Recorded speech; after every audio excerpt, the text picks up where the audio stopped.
नमस्कार, हमारा नाम है समरीन और आपने देखना शुरू कर दिया है लाइव सिटीज।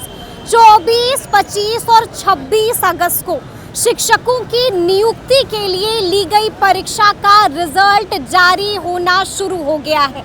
आपको मालूम है कि सबसे पहले 17 तारीख को उच्च माध्यमिक का रिजल्ट जारी हुआ था, जिसके बाद आपने देखा कि लगातार जो है वो रिजल्ट जारी होने का सिलसिला शुरू हो गया है। आपको याद होगा कि बीते दिन बीपीएससी चेयरमैन अतुल प्रसाद ने भी एक प्रेस कॉन्फ्रेंस की थी और उस प्रेस कॉन्फ्रेंस में बीपीएससी चेयरमैन अतुल प्रसाद ने बहुत कुछ कह दिया था।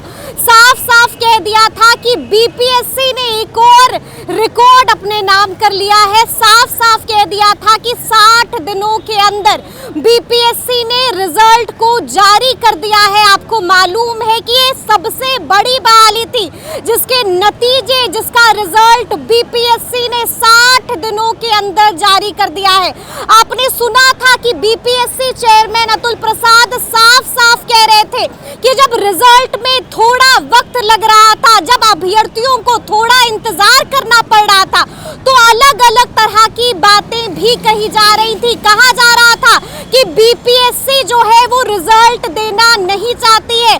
कहा यह भी जा रहा था कि परीक्षा को रद्द कर देना चाहिए। कहा यह भी जा रहा था कि अंदर में कोई झोल चल रहा है और उन्होंने साफ साफ कह दिया कि गुणवत्ता पर भी कई सवाल खड़े किए जा रहे थे। जिसके बाद उन्होंने बताया कि बीपीएससी ने एक और रिकॉर्ड अपने नाम कर लिया है और 60 दिनों के अंदर रिजल्ट जारी कर दिया है।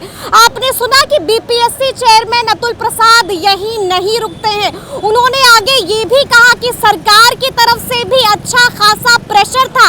साफ साफ कह दिया गया था कि रिजल्ट के साथ साथ आपको शिक्षकों का जिला भी आवंटित करना था, जिसको भी बीपीएससी ने बखूबी अपनी जिम्मेदारियों को निभा दिया है।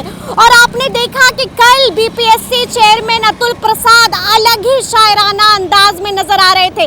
साफ साफ कह दिया था कि जिसने दर्द दिया है वही दवा भी देगा। और आपको बता दें कि आज बीपीएससी चेयरमैन अतुल प्रसाद ने एक और धमाकेदार ट्वीट कर दिया है। बहुत कुछ कहा है और शिक्षकों को बड़ी बात भी कह रहे हैं बीपीएससी चेयरमैन अतुल प्रसाद। क्या कुछ उस ट्वीट में उन्होंने कहा है, सबसे पहले आप वो ट्वीट देखिए। आपको बता दें कि बीपीएससी चेयरमैन अतुल प्रसाद एक बार फिर से शायराना अंदाज में नजर आ रहे हैं। ट्वीट करते हुए साफ साफ कह दिया है कि हम लाए हैं तूफान से कश्ती निकाल के, इस राज्य की शिक्षा व्यवस्था को रखना मेरे सफल अभ्यर्थियों संभाल के। सभी सफल अभ्यर्थियों को बहुत बहुत बधाई। आपने देखा कि एक बार फिर से चेयरमैन साहब काफी शायराना अंदाज में नजर आ रहे हैं। आपको बता दें कि अगर हम रिजल्ट की बात करते हैं तो आपने देखा कि रिजल्ट 17 तारीख से ही जारी होने शुरू हो गए थे और कल करीब रात के 9 बजे प्राइमरी का रिजल्ट भी जारी कर दिया गया।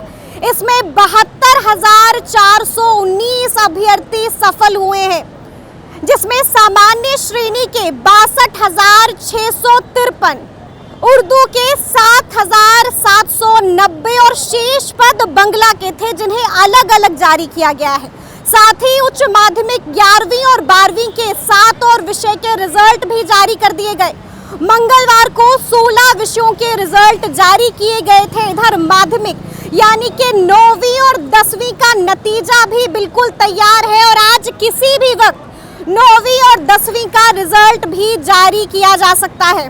देखिए, अगर हम सफल अभ्यर्थियों की बात करें तो उच्च माध्यमिक में यानी कि कक्षा 11वीं और 12वीं में 23,701 सफल अभ्यर्थी हैं। माध्यमिक की बात करें यानी कि 9वीं और 10वीं में 26,204 सफल अभ्यर्थी हैं। और अगर हम बात प्राथमिक की करते हैं यानी कि कक्षा 1 से लेकर 5 तक की, तो उसमें 72,419 सफल अभ्यर्थी हैं।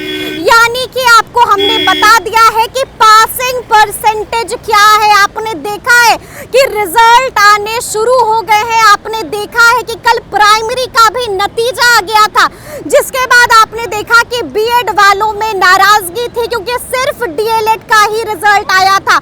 आपने देखा कि उसके बाद जब चेयरमैन साहब से पूछा गया कि चेयरमैन साहब अब बीएड वालों का क्या होगा, तो साफ साफ कह दिया